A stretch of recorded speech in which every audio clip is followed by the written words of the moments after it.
ये पूरे फुटेज में साफ दिखाया जा रहा है कि भारत की सेना अंदर जाती है, किसी को एक खरोच भी नहीं लगती और कार्रवाई करके चली आती है। और इसको भारत के प्रधानमंत्री जी ने स्वयं कहा लंदन में, जब सेना आई हमारे पास कि इसको हम मीडिया में बताना चाहते हैं, तो हमने कहा पहले पाकिस्तान को बताओ, उनको खबर करो। और आपको मालूम है 1 घंटे तक वो लाइन पर नहीं आए, बाद में बताया गया हमने स्ट्राइक किया है, आपकी लाशें पड़ी हैं, आप चाहें तो हटा लीजिए। लेकिन हमसे कांग्रेस के लोग पूछ रहे हैं कि हम इसका राजनीतिकरण कर रहे हैं। सर्जिकल स्ट्राइक 16 में हुई थी। पिछले साल उत्तर प्रदेश का चुनाव था, क्या इसे पब्लिक किया गया?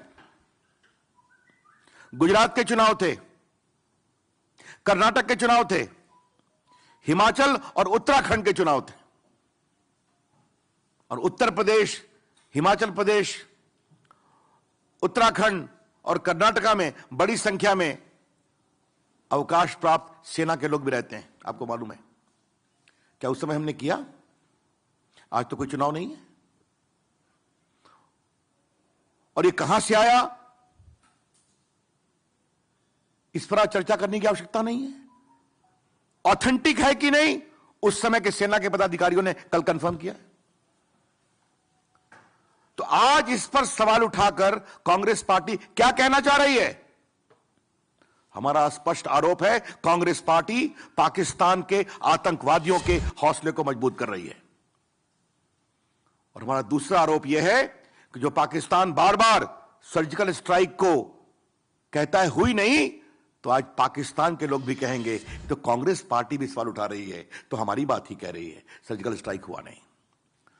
It is our charge with great sense of responsibility that today's stand of the Congress party is going to gladden the heart of the terrorists and their patron across the border in Pakistan. And second, it is going to give a big campaign handle to the establishment in Pakistan that what we said, questioning the authenticity of the surgical strike, is being reinforced by Congress party. जो मैंने कहा fringe party हो गई है Congress party, इसीलिए कहा था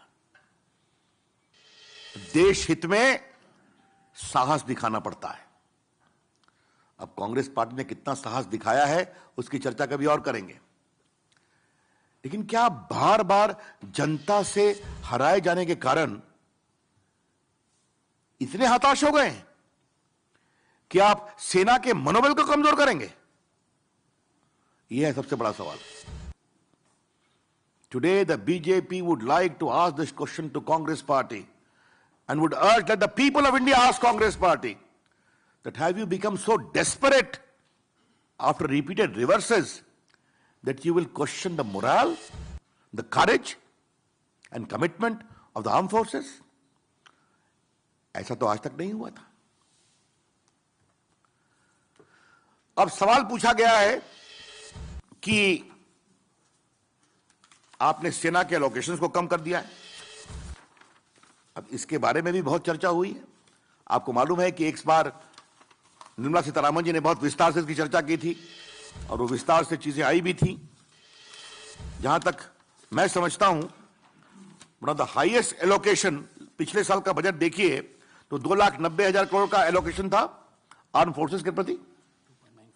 2.95 crore, thank you doctor, 2.95 lakh crores, which was 7.5% more than the previous allocations. बाकी आज के दिन हम निर्मला जी के प्रेस को ही आपके सामने रिपीट करेंगे कि the defence minister she explain to you कि 2004-5 से जब से अटल जी की सरकार गई और आज तक एनडीए की सरकार में एलोकेशन कितना बढ़ा है। अब जहां तक बाकी सवाल है, 1 रैंक 1 पेंशन को किसने सेटल किया? मोदी जी की सरकार ने किया। 11,000 करोड़ रुपया लगभग दिया जा चुका है, आपको मालूम है। ये जो कार्डर review of junior commission officers है और ओआर हैं, इसको किसने किया? बेटर प्रमोशनल प्रॉस्पेक्ट्स के लिए हमारी सरकार ने किया। ये जो आपके army battle casualty welfare fund को एस्टैब्लिश किया गया, कि परिवारों को तुरंत पैसा मिले जिनके परिवार के लोग मारे जाते हैं बैटल में। उसके बाद नेशनल वॉर मेमोरियल म्यूजियम किसने किया? हमारी सरकार ने किया। फिर आपके कई चीजें हैं, पेंशन अदालत करना, उनके हेल्थ कार्ड, उनका डिजिटल सर्टिफिकेट ऑफ पेंशनर्स, और उसके बाद एक्स ग्राशिया इनकम अगर कोई soldier dies in harness, all these things are well known. सेना के लिए परचेज हो, खरीदगी हो, वेपन हो, इन सबों को फास्ट ट्रैक किया गया है। ये जो पूरे डिफेंस कॉरिडोर बन रहे हैं, आपको मालूम है, झांसी के पास और बाकी, ये कौन बना रहा है? तो मैं हमेशा कहता हूं, राहुल गांधी होमवर्क नहीं करते, आजकल उनके साथ काम करने वाले तो होमवर्क नहीं करते। ये है एबीपी न्यूज, आपको रखे आगे।